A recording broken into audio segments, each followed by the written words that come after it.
go with you. I'll go with you. I'll go with you. Yeah, you're right. I don't know why. I mean, I've thrown away a lot of stuff, and I mostly throw away ideas now more than ever, because when I try to write, I get a lot out of it. Like it helps me work through things. Like in a cathartic sense? Yeah, absolutely. That's my word, actually. That's my favorite word. Catharsis is I had that word as a vocabulary word in high school, and I'll never forget it because it explained exactly what songwriting is for me. And you don't need to keep the song in order to feel the effect of something like that. So sometimes I'll throw things away, but back then I didn't throw stuff away as much because it was so precious, because they were my first songs ever. You always hold on to your first songs, and they're terrible.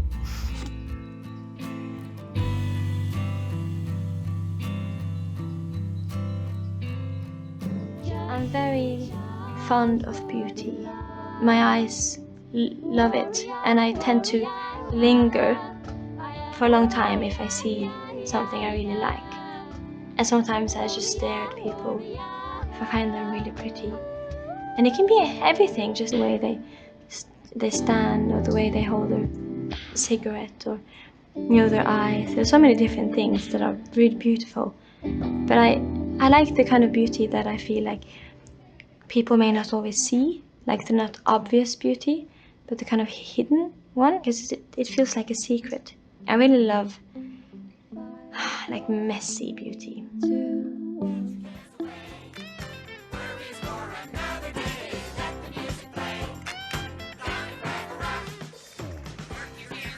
I've always operated doing a few things at the same time, and I guess probably most people in this business do. So all the time we were doing the Muppet show, we were either working on a Muppet movie or the Dark Crystal. We've always done that kind of thing. And I find it very exciting for myself because I don't get tired of what I do. I work in one capacity for a while, and about then it's time to jump over to another job and do another kind of thing, which is, to me, is just fun. Jim was a very gentle sort of person. He was kind. He had really interesting ideas. He really wanted to foster new people to work and create things, and wanted to foster creativity. I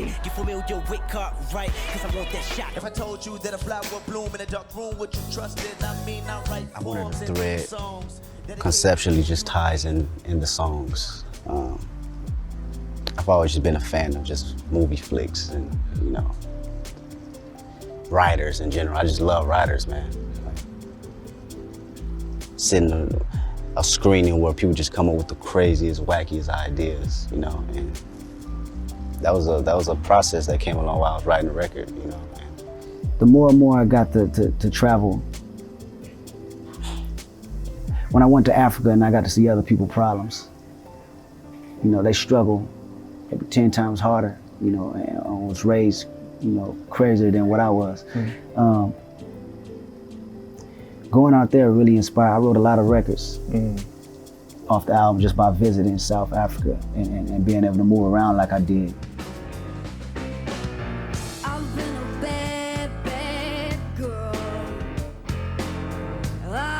This is the nerve-wracking part, huh? Yeah, I mean, I was just sitting upstairs and I was watching the other segments and I was saying, I'm so glad that I'm not like an actress or a comedian or something like that, because then I'd have to talk and that'd be really nerve-wracking, and all I have to do is sing a song. And then I came downstairs and they're like, so Jay wants to talk to you for about a minute. Oh, sure. And I was like, oh no. You know what I'm wondering?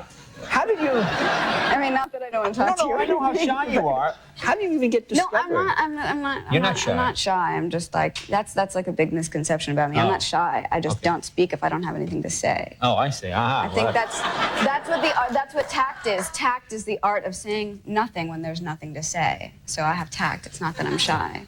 Oh, so you're tact. So you're tactful. And the CD is terrific. Congratulations.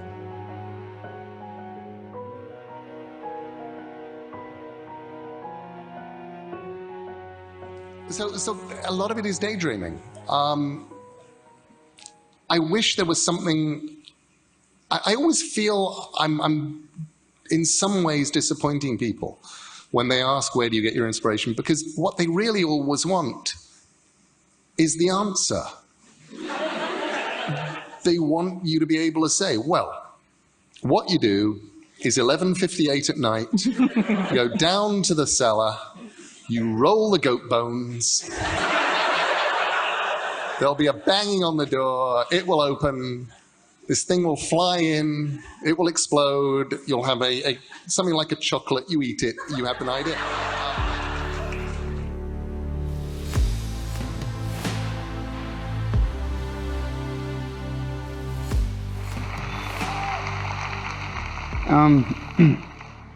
God, I'm full of so much gratitude right now. And I do not feel elevated above any of my fellow nominees or anyone in this room because we share the same love, the love of film, and this form of expression has given me the most extraordinary life. I don't know what I'd be without it. But I think the greatest gift that it's given me, and many of us in this room, is the opportunity to use our voice for the voiceless. I think whether we're talking about gender inequality or racism or queer rights or indigenous rights or animal rights, we're talking about the fight against injustice. We're talking about the fight against the belief that one nation, one people, one race, one gender, or one species has the right to dominate, control, and use and exploit another with impunity.